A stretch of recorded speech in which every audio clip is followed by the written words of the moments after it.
বন্ধুরা এটা দেখতে পাচ্ছেন থাইল্যান্ডের ভেরিগেটেড পেয়ারা। তো এটা খুবই একটি ভালো জাত, ছাদ বাগানের জন্য আপনার বেস্ট। তো অল্প যত্নে যদি বেশি ফলন পেতে চান তাহলে পেয়ারা গাছের ভিতরে আপনারা ভেরিগেটেড পেয়ারাটা রাখতে পারেন। তো দেখতে পাচ্ছেন এখানে ফল রেডি, আর এইখানে আপনার মিডিয়াম সাইজ আছে, এছাড়াও আপনার পাশাপাশি ফুল দেখতে পাচ্ছেন বন্ধুরা।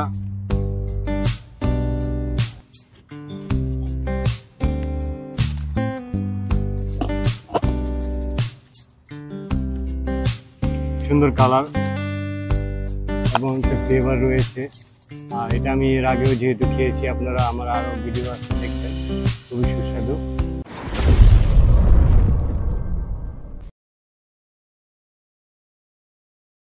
ছাদ বাগানে আমরা অনেকেই অনেক ধরনের গাছ লাগিয়ে থাকি, তবে সবচাইতে ভালো জাতের গাছগুলি আপনার কালেক্ট করতে হবে ছাদ বাগানের জন্য, যেন অল্প যত্নে ভালো ফলন পাওয়া যায়।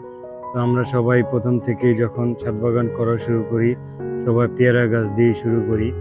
তবে পেয়ারা গাছটা ছাদ বাগানের জন্য খুবই উপযুক্ত যদি ভালো জাতের হয়, আর ছাদ বাগানে ফলন পাওয়া যায় পেয়ারা গাছটা। তো প্রথমেই যদি পেয়ারা গাছটা আপনাদের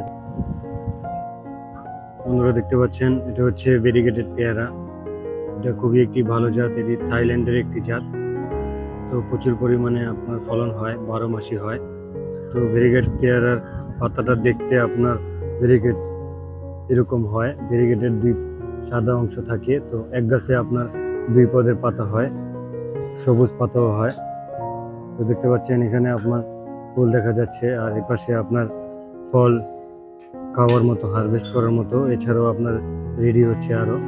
এটা খুবই একটি ভালো জাত, আপনারা চাইলে ছাদ বাগানে এটা অনায়াসে করতে পারেন, অল্প যত্নে ভালো ফলন পাওয়া যায়। এই গাছটা ছাদ বাগানের জন্য অবশ্যই আপনারা রাখবেন। তো এছাড়াও আমার অন্যান্য আরো পেয়ারা জাত আছে, আমি যেহেতু লাল জাতটা পছন্দ করি, আর লাল জাতের ভিতরে আপনার এটা হচ্ছে ভিতরে লাল হয় আর পিঙ্ক কালার হয়, আর ফ্লেভারটা অসাধারণ, খেতে আপনার চমৎকার। তো আমি রিকমেন্ড করবো এটা ছাদ বাগানে আপনারা রাখতে পারেন। আসসালামু আলাইকুম বন্ধুরা, আশা করি সবাই অনেক অনেক ভালো আছেন। তো বরাবরের মতো আমি শফিক, আর আপনারা দেখছেন গার্ডেনিং ফিচার বাংলাদেশ। তো অল্প যত্নে যদি বেশি ফলন পেতে চান তাহলে পেয়ারা গাছের ভিতরে আপনারা ভেরিগেটেড পেয়ারাটা রাখতে পারেন। তো দেখতে পাচ্ছেন এখানে ফল রেডি, আর এখানে আপনার মিডিয়াম সাইজ আছে, এছাড়াও আপনার পাশাপাশি ফুল দেখতে পাচ্ছেন। এখান থেকে আবার সেটিং হবে, 12 মাসই হয়। তো এই জায়গাটা ছাদ বাগানের জন্য উপযুক্ত, আপনার সবসময় ছাদে ফল থাকে। দেখতে পাচ্ছেন হারভেস্ট করার মতো অবস্থা, আর এটা পুরোপুরি পেকে গেছে। এটা আমি বলবো ছাদ বাগানে আপনারা করতে পারেন। তো অসাধারণ একটি জাত, ওইটা আপনাদের সাথে আমি কেটে শেয়ার করব ভিতরে কিরকম হয়।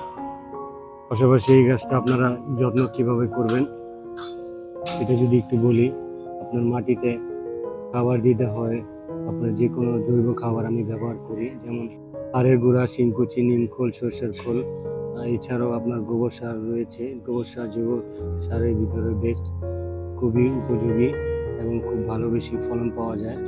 এছাড়াও আমি চা পাতি, ডিমের খোসা, কলার খোসা দিয়েছি, দেখতে পাচ্ছেন। তো এইভাবেই যত্ন করি আর প্রচুর ফলন পাই, দেখতে পাচ্ছেন বন্ধুরা।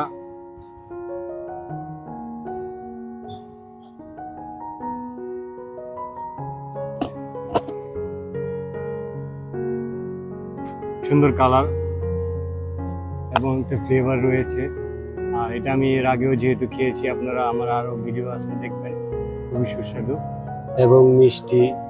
তো আজকের মতো এই পর্যন্ত। এই ভিডিওটা ভালো লাগলে একটু লাইক করে দেবেন, এরকম ভিডিও আরো পেতে চাইলে সাবস্ক্রাইব করে অল নোটিফিকেশন বেল বাজিয়ে রাখবেন। তো আল্লাহ হাফেজ, সবাই ভালো থাকবেন, সুস্থ থাকবেন এবং নিরাপদে থাকবেন।